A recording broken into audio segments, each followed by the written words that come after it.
लालची दिवाली सस्ता पटाखा दुकानदार। मुकुल के दिवाली के पटाखों की दुकान के पास गोवर्धन आता है। अब मुकुल से गोवर्धन, कल मैं बॉम्ब लेकर गया, एक भी नहीं फूटा, सब फुस्से निकले, क्या है ये सब? कहता है तो मुकुल, ये धोखा नहीं है, ये तेरी किस्मत है। तू फोड़े सो बॉम्ब का आवाज नहीं आया तो मैं क्या करूं? और वैसे भी मेरे जैसा ईमानदार कहीं नहीं मिलेगा। और देख यार, मैं तेरे लिए कितने धूप में बेच रहा हूँ और ये पटाखों को भी धूप दिखा रहा हूँ, देख। ऐसा कहता है तो गोवर्धन, इस गाँव में तेरे हलकटपना लालच के बारे में किसको नहीं पता। टेंट डाले तो पैसा लगता करके टेंट भी नहीं डाला, उतना पागल है तू। उसके लिए बड़ा हमारे लिए उद्धार किया जैसे पोज मार रहा है। तू ऐसे ही फंसाता गया तो कभी भी तेरा भला नहीं होगा रे, करके गुस्से से गाली देकर चला गया। इतने में मुकुल का असिस्टेंट नंदू एक हरे रंग का धागा लेकर आता है। अब मुकुल से नंदू, भैया आपने में धागा क्यों खरीद कर लाने को बोले? ऐसा कहता है मुकुल, सुन रहे, हाइड्रोजन बम को हरे रंग का धागा लपेट देना, उसी हरे रंग के धागे को अपन छोटे फटाके को लपेटेंगे और मिनी हाइड्रोजन बम करके एक एक फटाके को 10 रुपए के हिसाब से बेच डालेंगे। अगर बराबर बेचे तो एक पैकेट पर 2000 बचेंगे रे। ऐसा कहता है तो नंदू, भैया लोगों के साथ में वैसा धोखा किया तो फिर कभी जिंदगी में अपने पर विश्वास नहीं करेंगे भैया। ऐसा कहता है मुकुल, देख भाई, जब से मुझे समझ आई है ना, तब से धोखा देते ही जी रहा हूँ, पर लोग धोखा खाने के लिए हमेशा तैयार ही रहते हैं। इसलिए तू ज्यादा मत सोच, पहले घर जाकर पहले दूसरे गांव से 4 लोगों को बुलाकर इन फटाकों के ऊपर धागा लपेटने के काम पे लग जा। ऐसा कहता है। इससे नंदू वहाँ से जो सामान चाहिए वो लेकर अपने घर पर 4 लड़कों को बुलाकर उनको वो लपेटने को कहता है। ऐसे ही रहते हुए लोगों को दूसरा रास्ता नहीं रहने से, क्वालिटी वाले नहीं है पता रहने के बाद भी कुछ बॉम्ब खरीद कर जा रहे थे। उसके बाद छोटा पटाखा हाइड्रोजन भी रखने से वो वैरायटी जैसा है करके बहुत बिक रहे थे। ऐसे ही बिकने से मुकुल को और एक दलितर आइडिया आता है। इससे तुरंत उस गांव के मटके बनाने वाले सांबा के पास जाता है। अब सांबा से मुकुल, देख भाई, मुझे छोटे साइज के अनार के लिए मटके चाहिए, तो करेगा क्या पता नहीं, पर मुझे 2000 चाहिए। सांबा, भैया पहले ही कब बारिश होगी पता नहीं, एडवांस दिया तो बनाता। कहने से मुकुल सांबा को पूरे पैसे देता है। उसके दूसरे दिन ही सांबा उसको अनार बनाकर देता है। उसको मुकुल नंदू के पास लेकर आता है।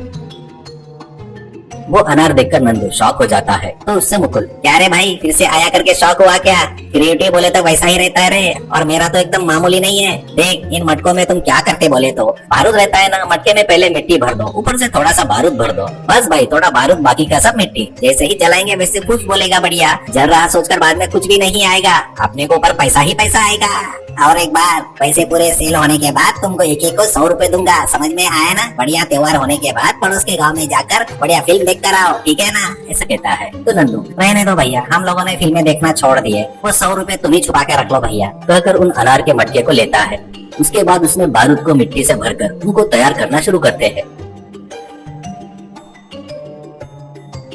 ऐसे वो तैयार होने के बाद शॉप में ले जाकर रखते हैं। लोग भी नया है बोलकर उसको खरीद कर जा रहे थे, पर वो घर जाकर जलाने के बाद वो 3 सेकंड जलकर एक ही बार में खुद से बोलकर बुझ रहे थे।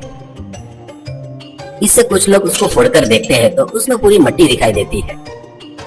अब सब लोग देखकर उसके उस धोखे के बारे में पता चलकर सब लोग मुकुल की दुकान पर आते हैं।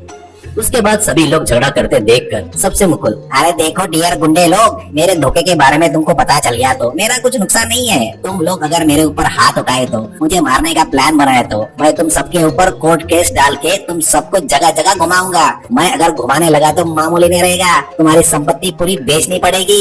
ऐसा कहता है तो उनमें से एक औरत, अरे कोई भी 1 रुपया महंगा बेचता है, पर तेरे जैसा छोटे पटाखे के ऊपर हरा धागा लपेट कर नया टाइम बॉम्ब है करके बेचना, अनार में मिट्टी भर कर बेचना, इतने बड़े धोखे को भगवान देखते हुए चुप नहीं बैठेगा रे, तेरे को सजा देगा पक्का। ऐसा कहती है मुकुल, गालियां दो रे, गालियां दो, कितनी भी गालियां दो, मुझे कोई भी कुछ नहीं कर सकता। कुछ भी नहीं कर सकता रे, करके हंसता है। इतने में काले बादल छाकर जोरों से बारिश शुरू हो जाती है। बस टेंट भी नहीं रहने से मुकुल की दुकान में दिवाली में जो सामान फटाके थे वो भीगकर खराब हो जाते हैं।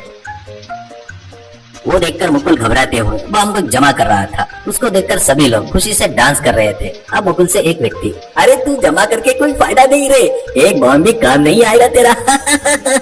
टिंकू को लंबे ने मारा तो लंबो को माता रानी ने जम के धोया रे, अब जमा कर ले रे, जमा कर ले, फायदा बुरा ले ले रे बेवकूफ कहीं के, कहकर सभी लोग उसके दुकान के आगे उसी बारिश में डांस करते हैं।